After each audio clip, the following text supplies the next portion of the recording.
Alors je me présente, je m'appelle Karim et je joue dans les Ludwig, je suis le chanteur. Personnellement, ce qui m'intéressait, c'est votre parcours par rapport au fait que vous avez sillonné pas mal de festivals dans le courant de l'été. Hellfest, Reggae Sanska, la fête de l'humain. L'année dernière, ça, ouais. Voilà, Ouais. c'était dans le courant de l'été dernier. Ouais. Donc là, vous avez fait un grand retour sur les grandes scènes de Voilà. France. Et là, vous vous retrouvez donc dans le cadre des Ferlantes. Comment vous le vivez justement ce retour sur les grandes scènes? Très mal. Très mal. On pensait que c'était une petite scène, en fait. On pensait que c'était un festival autogéré fait par une dizaine de gens. On pensait aller jouer dans un squat, là, près de la mer, là, dans une ancienne crêperie. Et en fait, on a découvert que c'était grand, qu'il y avait plein de monde. Et que c'était organisé et qu'il y avait du... Attends, on va faire de la pub. Il y avait plein de choses à boire dans les loges, et il y avait même des loges. Ouais, on le vit bien, hein, ça va. Hein. D'accord. Hier, on était dans un festival organisé par des punks dans la montagne, là, qui s'appelait Skardesh, où c'était tout à fait le contraire.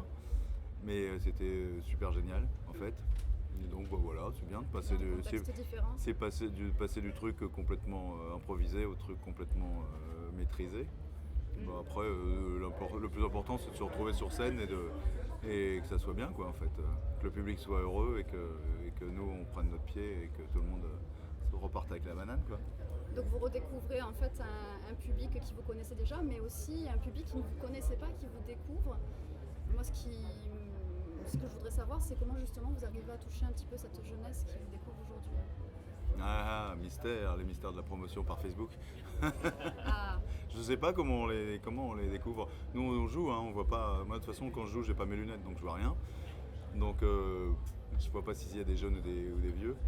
Je crois que, ouais, voilà, il y a toute une ancienne génération qui a pu connaître les Ludwig à l'époque, et puis tous ceux qui l'ont jamais connu et qui sont curieux, quoi. Et qui, bah voilà, ils découvrent. Maintenant, c'est à eux qu'il faut poser la question, savoir ce qu'ils en pensent. du coup, quand vous êtes présent sur les réseaux sociaux, peut-être que justement Ouais. cette jeunesse s'exprime, ceux qui vous découvrent. Bah, on est présent, en fait. Moi, ouais, c'est pas, c'est un moyen de com, quoi. C'est un moyen de, pas de com, mais même sans disons, communication dans le sens de relationnel. Enfin, ça existait pas quand on a arrêté. On a arrêté en l'an 2000 de faire des tournées, donc il y avait déjà Internet, mais il n'y avait pas tout ce réseautage. Donc c'est un truc qu'on peut utiliser, qui nous permet de se mettre rapidement en contact avec les gens. Ça leur donne un accès facile au groupe aussi. S'ils veulent poser une question, ils peuvent la poser.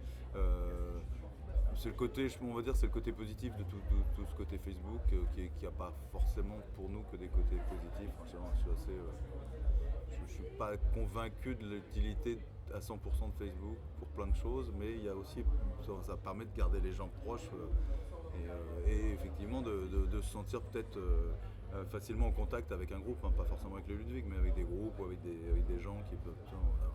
Du coup, par rapport à vos débuts dans les années 80-90, est-ce que vous sentez qu'il y a plus d'engouement pour la recherche du live, donc de la musique vivante? Pour le concert lui-même. Oui, pour le concert lui-même. Je pense que, je sais pas s'il y en a plus d'engouement, mais il y a plus de structure, en fait. Il y a plus de facilité à aller sur un concert. Nous, quand on a commencé, il y avait très peu de structure en France. Et pour les petits groupes, il n'y avait que dalle. Enfin, il fallait se débrouiller. Nous, on jouait dans les squats, on jouait dans des cantines de restos universitaires, n'importe où. Enfin, on jouait n'importe où. Dès qu'il y avait quelqu'un qui faisait une asso, qui avait envie de faire un concert, il se débrouillait pour trouver un truc, mais il n'y avait pas de salle. Il n'y avait pas de salle rock, il n'y avait pas de zénith, il n'y avait pas de... Aujourd'hui, il y a tout un réseau. Les festivals, à l'époque, il y en avait très peu. C'était vraiment des trucs très, très ponctuels. Et c'était le début. Et je pense qu'à partir de toute cette scène qu'on a dit alternative, les gens ont créé un courant, ont organisé tout un réseau de salles, un réseau de festivals. Je pense que c'est un peu c'est construit au fur et à mesure. Hein. Et aujourd'hui, pour aller voir un concert, regarde, faut voir le nombre de festivals qu'il y a en France en été. Pas forcément en été, mais en général c'est plutôt l'été, quoi. Et voilà, il y a de quoi faire facilement. Les gens sont plus, c'est plus une aventure. C'est pas. En gros, rock'n'roll c'est plus une aventure alors. C'est ce que tu es en train de nous dire. Bah non, regarde, je suis habillé. Bah alors Bah ça peut, mais ça redevient en fait, c'est marrant parce que ça redevient.